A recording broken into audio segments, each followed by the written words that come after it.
Good evening, everyone. Welcome to the eCPD by the Sri Lanka Institute of Architects, which will be conducted on the theme Inclusive City, how social justice can be brought to the production of space in the city. This topic will be addressed by a diverse group of professionals who are experts in the fields of sociology, economy, and architecture, and will compare today's topic against the themes of socioeconomy, geopolitics, and spatial or urban development. Today's session will feature a summary of the presentations slated. The set of presentations will be available later for the SLI membership to view online. After allowing sufficient time to view these segments and to digest the content, we would conduct a live discussion over the Zoom platform. This would contain a Q&A session where the audience from home could interact with the speakers in a live discussion. The date for this live webinar will be notified in due course. The SLIA would like to extend their warmest appreciation towards planner Mr. K.D. Fernando for his valuable contribution to initiate this CPD. It is with much gratitude that we acknowledge the continued contributions from Mr. K.D. Fernando, who is not only a town planner with much passion for physical planning, but a teacher as well as a true friend of the architectural fraternity. Our moderator for this session is architect Upendra Randenia, the principal architect at Design Qs and current chairman of the Professional Affairs Board, Sri Lanka Institute of Architects. Architect Randenia will do a brief preamble to the CPD before the introduction. The topic is inclusive city, social justice, and the specific topic relates to how social justice can be brought to the production in the city, space in the city. One could argue the two words, inclusive and production of space, are almost at two ends of the opposite poles, and that they have very little relationship. Almost one could argue that it's a good example of an oxymoron. The oxymoron is a word that explains, for example, something like silent screen, old news, minor crisis, plastic silverware, and working vacation. Now today the working vacation is a real affair because of this COVID-19, and we are all working while on vacation almost. So how do you make sense out of these two words is the essence of this webinar. We have brought in experts on different fields from economy, planning, architecture, urban design, and all the other related fields to talk on this topic and see how these two words basically interact.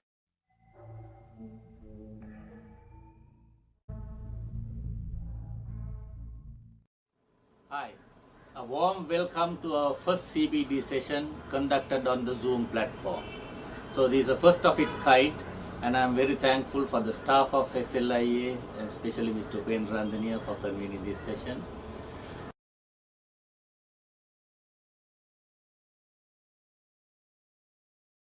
Claims for social justice are not about political correctness or environmental awareness, but about claims of caring for people who have been marginalized by urban processes.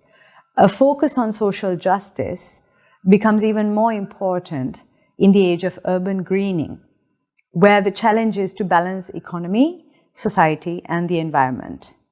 The first thing we must realize is that social injustices reflected in urban processes are a function of the current model of development and growth. The main reason why social justice is often an afterthought is because capitalist processes are built on social inequalities and, of course, environmental injustices. The crux of the issue lies in the economic model itself. But instead of making small but defining changes to the model or the system as we refer to it, we continue to do palliative treatments. The palliative approach has created policy silos, or we can call them turfs even, housing, transport, poverty, environmental issues, and the list continues. Each of these silos or turfs now have their own interest groups, their champions, identities, different political economies, and individual livelihoods, and they strive to preserve. These silos have also been beautifully integrated into the economic engine. The example of green neoliberalism is a case in point. A green or sustainable economy does not automatically take care of social inequalities if what is sustained is the same urbanism driven by profits and inequalities, even though it's presented in a greener shade. What is needed is a broader approach to conceptualizing urbanization and policies and programs that reflect this integrated approach. I have been asked to give a little summary of my presentation. My topic is equity in urban growth and economics of building. So equity is one of the most important aspects in any developing country or even in developed countries. That means urban equity for all those people who live in the cities, whether you are rich or poor. And also there is something called City for Life that has been brought by the Seventh Urban Forum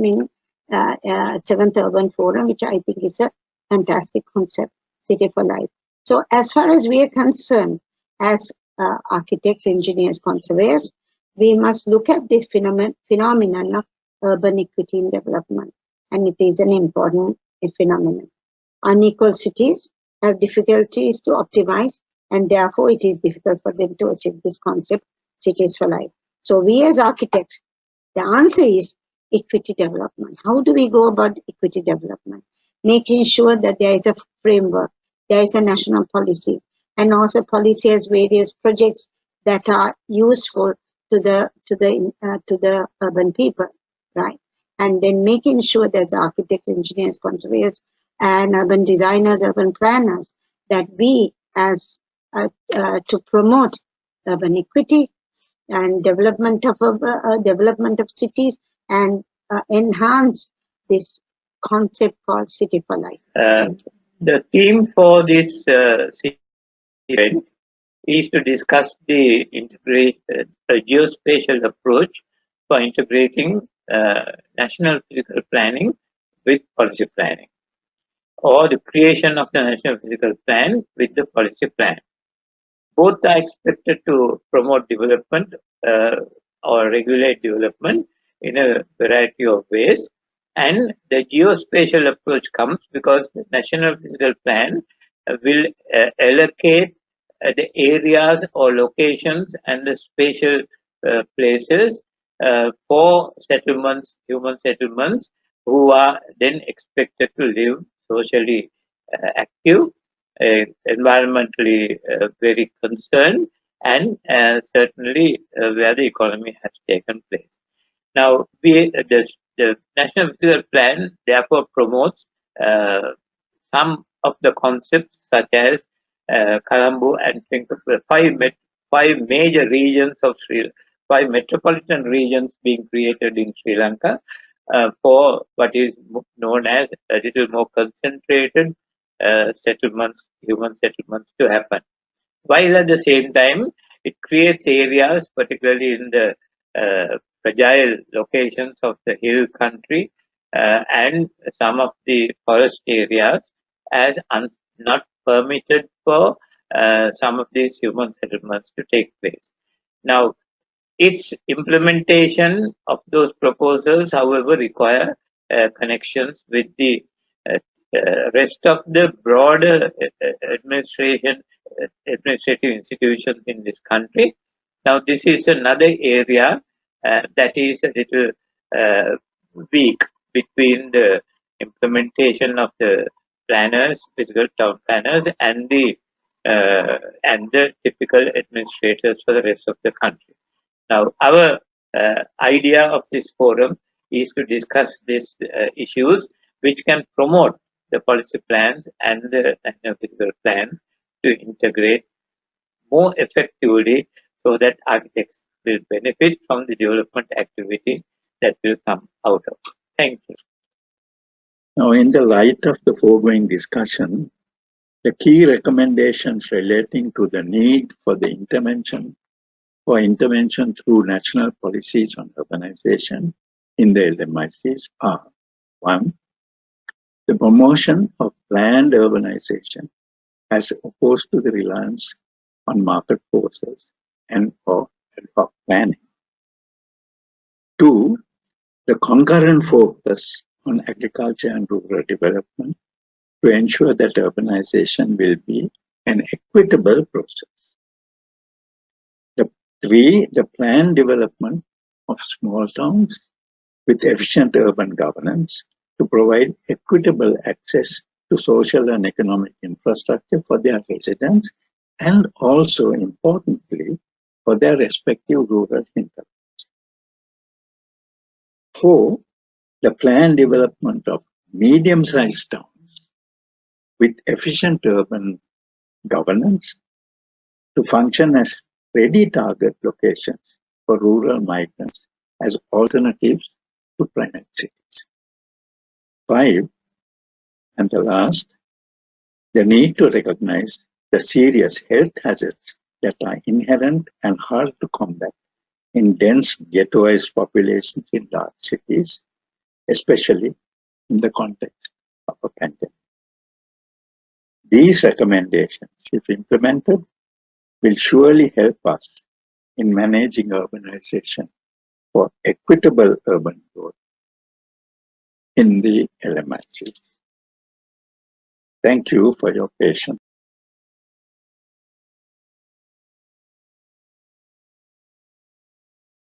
Abstract of my paper is as follows.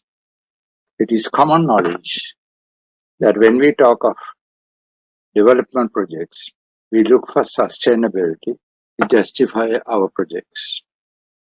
This applies to any development project, whether they deal with the physical plans of the country, province, region, or even a single site.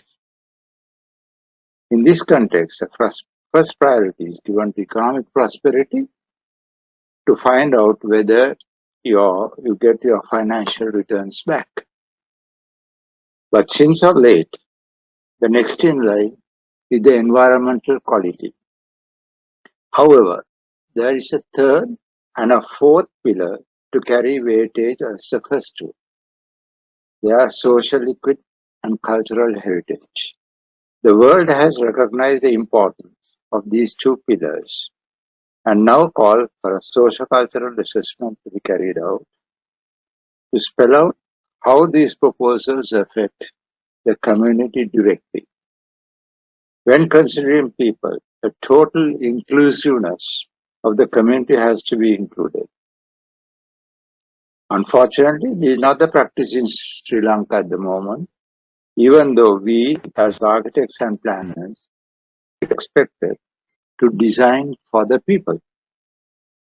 This paper sets out a plea to introduce the subject of carrying out a socio-cultural assessment in our development projects, whether they are being sponsored by the state or the private sector.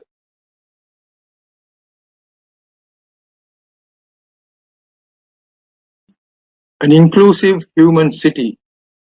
It is the residents who created cities, and it was never a case of cities created by people. Cities were meant to cater to the requirements and aspirations of the people and leaders who occupied it, and were usually located at important nodal points of human activity on the macro landscape. Architecture is also a human creation. An inclusive city is one that values all people and their needs equally. It is one in which all residents, including the most marginalized of the poor, the workers, have a representative voice in governance, planning, and budgeting processes, and have access to sustainable livelihoods. Legal housing and affordable basic services such as water, sanitation, and an electrical supply is also most important. The basic colonial premise that the developing world is designated to become the factories for the production of value goods on the cheap that will enhance the quality of life in the developed world, that is the Western world, is a phenomenon supported and pushed by all international funding agencies. For more than 100 years, the skyscraper has been an object of fascination. Many Sri Lankan professionals have traveled abroad and seen the glass towers, have been excited and greatly influenced to introduce the same in Sri Lanka. Colombo is being systematically damaged by the arbitrary placement of high-rise structures, being usually in unplanned neighborhoods that have been allowed to spill over and spread all over the city, totally disregarding and eliminating the human element that is so important for a successful cohesiveness of a city. Arbitrary placement is based on a search for land availability and not to an urban plan. It is at its best urban speculation. 70 years after the British cities, through experience, declared that many of their high-rise housing developments are failed experiments. In the mid 2015s, instead of learning from others' mistakes, Sri Lanka commenced building high-rise structures even as projects suitable for slum rehabilitation. Many questions may be asked. How are these neighborhoods planned? How is the density determined? Are they based on social studies? Are the relocated people's point of view taken into account? Maybe not. Mostly created at the whim of a designer. Anyone living over the fifth floor in a high rise are not part of the earth anymore because they cannot see what is going on the ground, and the people on the ground can't see where you are. Meaningful contact is possible only on the first few floors in a multi-story building. What high-rise does is it separates large numbers of people from the street, so we end up with a city that is detached from street life. We end up with a city that is based on enclaves and gated communities. The level of alienation and isolation has been proved to negatively impact health and even shorten people's lives. These conditions increase with the height of the building. To satisfy the economic needs for high density per land acre, which in itself is not likely to produce ill health, while restricting height and redistributing spaces in terraced human scale fashion, supporting social influence and relationship, is also possible. The construction industry is a powerful engine for fueling economic development. Tall buildings offer increased profits for the developers. However, the higher a building rises, the more expensive is the physical construction. Infrastructure input, even at a heavy cost to the neighbors, and the periodic maintenance cost all keep increasing. These high-rise structures are not people-friendly, as they have destroyed whole communities by inducing them to forfeit their lands they occupy, with it the inclusive quality of the city. These structures intensify class differences and generate gated communities of expatriates, both foreign and local, the super-rich and the absentee landlords who contribute very little to the local economy. This short-sightedness has led to the promotion of a superclass and encouraged new developer-driven concepts to convert Colombo into a high-rise dead city. The need for high-rise buildings runs contrary to the inclusive concept of a human city. It is a political and bureaucratic inferiority complex that the people are forced to suffer. Others have done it, so Sri Lanka should do so as well. Thank you. One of the projects that the academic project that we carried out is to see that rhythm analysis, using rhythm analysis as a research tool for urban design intervention. So we took a case study of Gold Fort that we did with the University of Leuven in Belgium and the Department of Architecture, University of Morocco, where we had long-term connection with this university since 2013, 2000 up to 2018 or recent time. And in 2015, the Urban Design Studio project was based on Goal Fort, where students were given opportunities and uh, they are tasked to given a task for them to study various important places within the fort, considering that fort is to be further enhanced with the upcoming or the current activities, particularly based on tourism, where a large number of people were coming, and parking and distribution and the walking around places and using places seems to be much important thing. Therefore, basically they identified uh, 5 to 6 locations, and these rhythms were studied throughout the day, stationing at different locations each of the time, observing people as well as the talking to people, as well as observing the vehicular arrangements there, and also various activities taken place uh, within this place.